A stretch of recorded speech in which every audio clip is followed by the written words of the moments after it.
Thank you, Bob.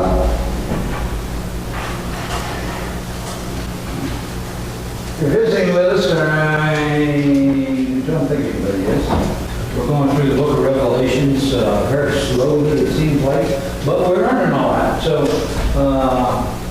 hang in there with us, and I think that by the end of this book, you'll have new insight on the God we serve.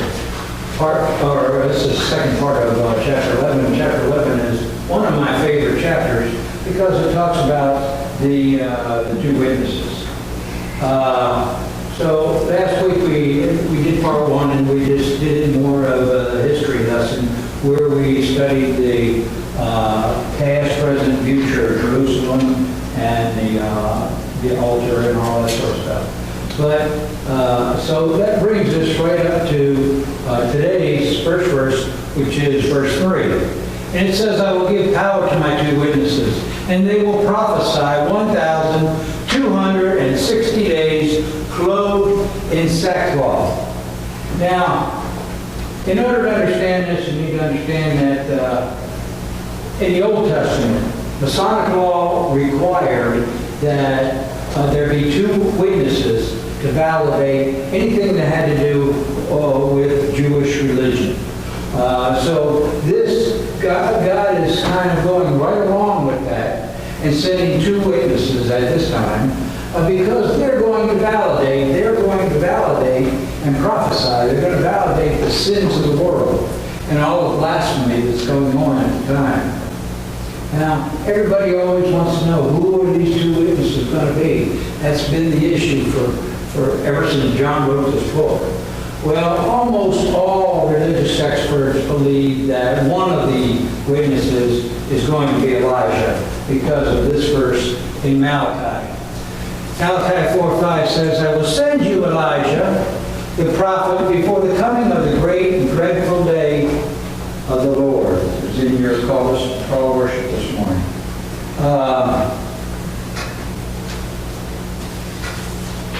There's not too many experts that don't agree with that.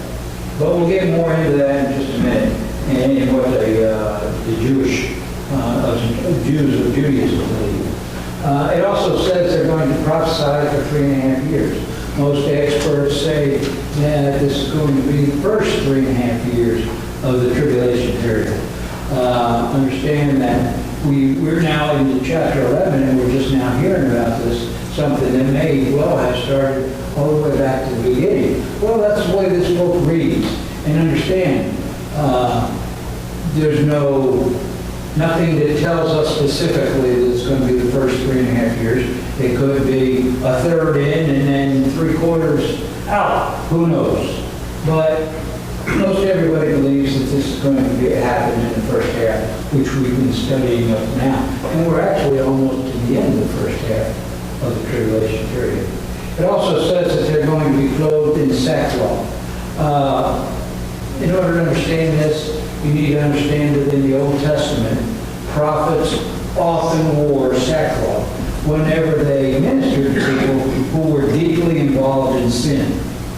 And so God just goes right along with that.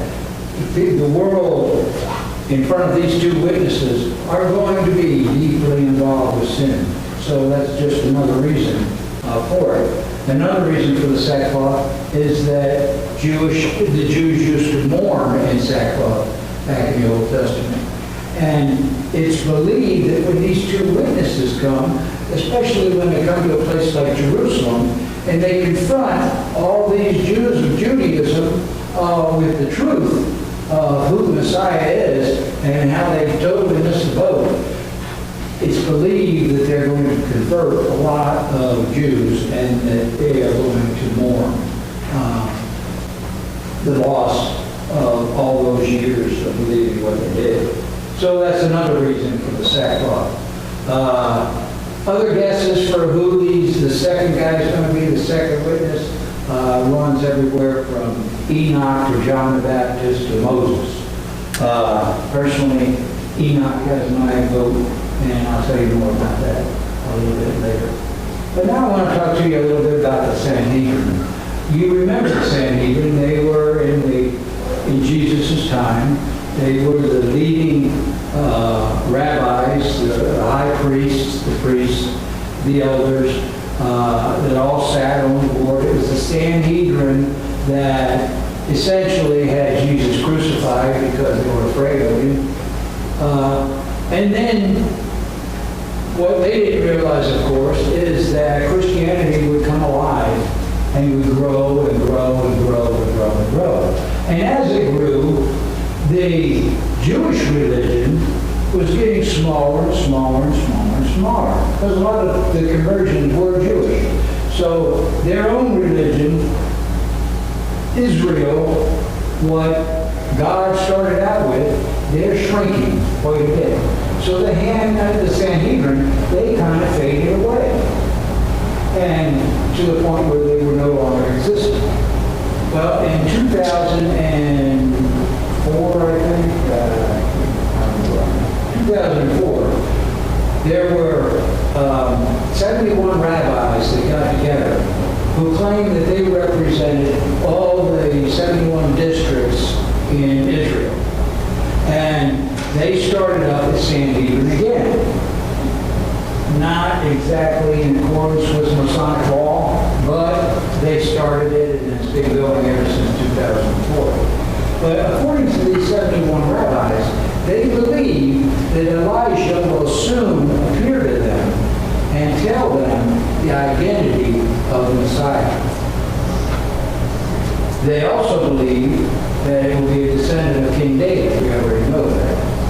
So what they're doing is they're getting a bunch of DNA and they're testing all the Jews that they can to try to determine who may be candidates for the Messiah. I really don't understand this. I mean, when I was a cop, I did a lot of work with DNA and all that kind of stuff. It really was in its virgin years back then. But I always thought you had to have a source. Now, how do they know they got King David's DNA? I have no idea. But that's well over my head. Just understand that's what's going on right now. They are testing DNA to determine who among the Jews is a descendant of King David. And they're also trying to change the political system in Israel. They're trying to change it from a prime minister to a king. And all of this stuff is all very disturbing to Christian Bible folks. Because, and like we talked about last week, what they're afraid is going to happen is that this Sanhedrin is going to create their own hand-picked Elijah. And when they do that, that Elijah is going to mistakenly identify the Antichrist as the Messiah. And that's who they're going to accept as king. That is what I was telling you about last week. It is so truly sad about this whole time period right here when the Jews of Judaism picked their Messiah. And Jesus predicted this was going to happen. He predicted it when he spoke in John 5:43. Jesus said, I have come in my Father's name, and you do not receive me. If another comes in his own name, him you will receive. Okay, let's move on. Verse 4. These are two olive trees and two lampstands standing before God of the earth. Now understand that there's a lot of symbolism here, and if you want to know all about this particular symbolism, you can read the 4th chapter of Zechariah. It's all laid out here. But in the interest of time, I will tell you that God's talking about his two witnesses here in the olive tree and the lampstand.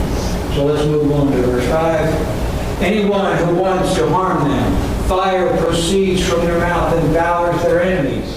And if anyone wants to harm them, he must be killed in this manner. Now, understand that these words are not exactly verbatim, but they're very close to the same thing that God told Jeremiah in this verse. Jeremiah 5:4. I will make my words in your mouth and these people would, and it shall devour them. Now, certainly in Jeremiah's case, we know that this was not the literal case. But I'm not so sure that God's not being literal when it comes to these two witnesses. I don't know it. It could be a symbolism, but understanding the power that these guys are going to have and the way they came to earth, you have to understand, this kind of reminds me of Jesus coming to earth. He came to earth as a lamb.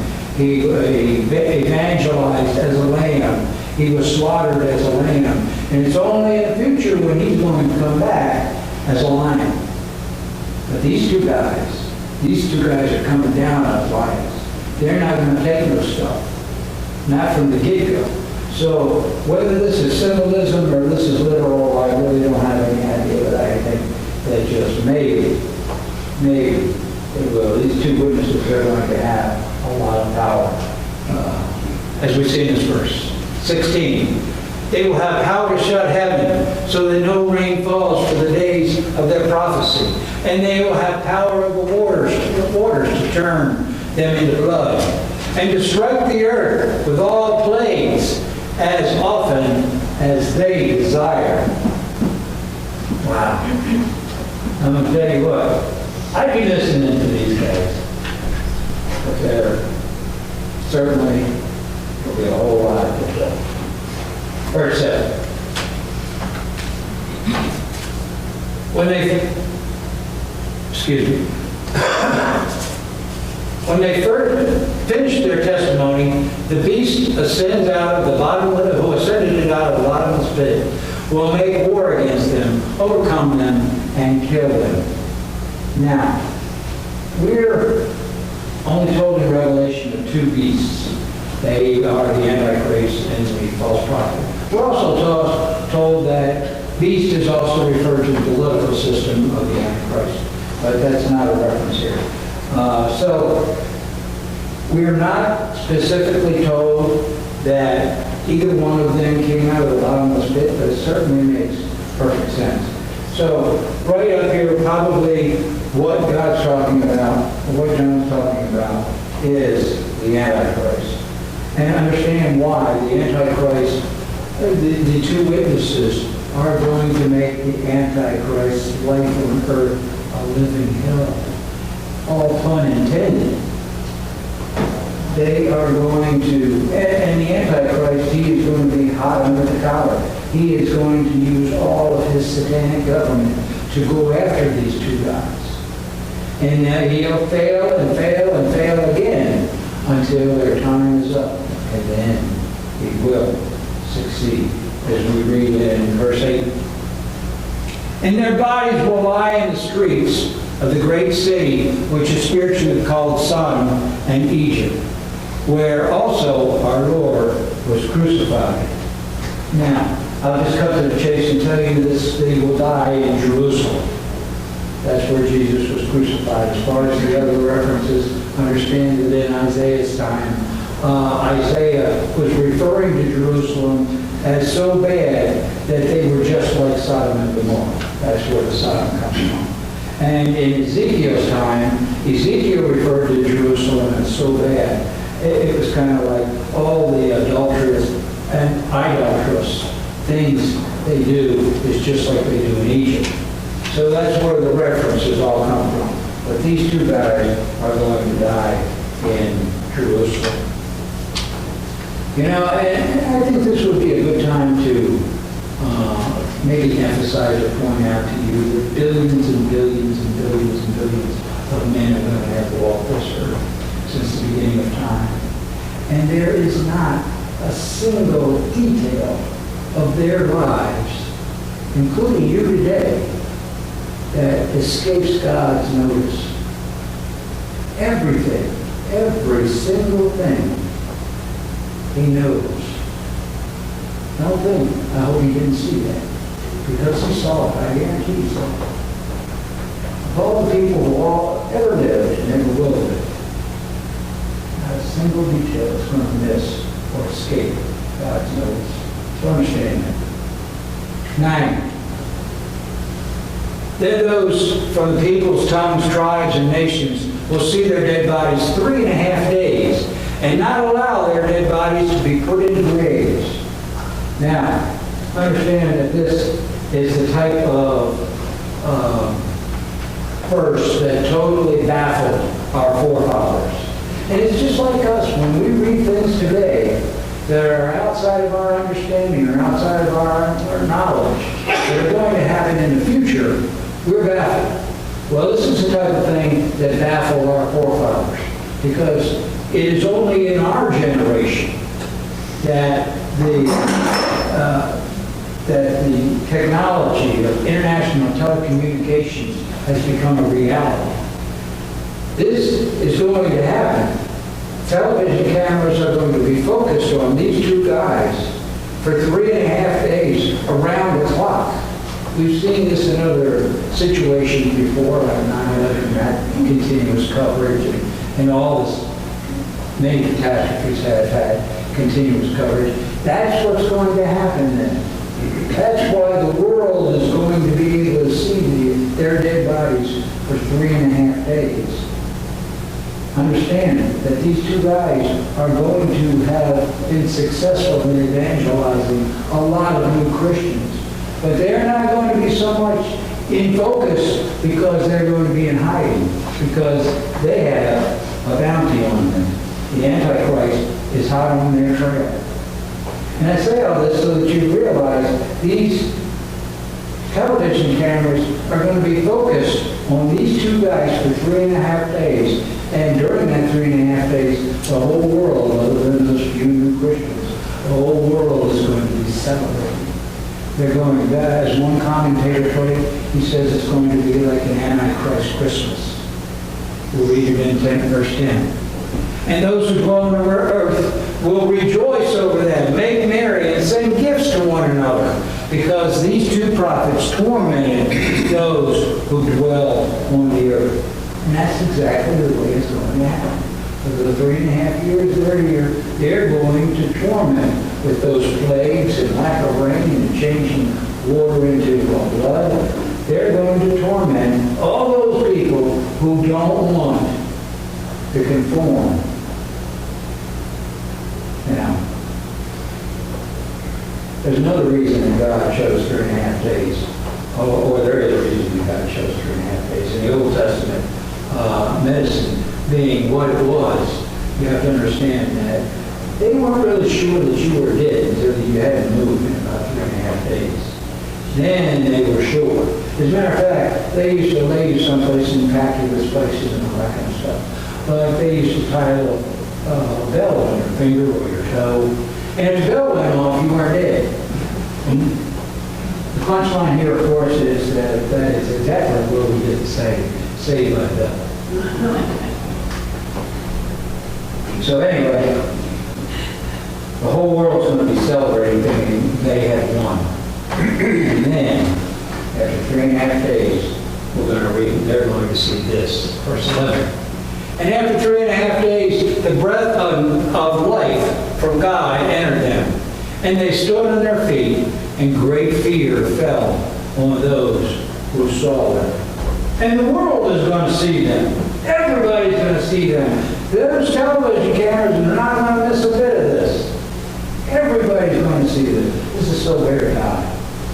Verse 12. And they heard a loud voice from heaven saying to them, "Come up here."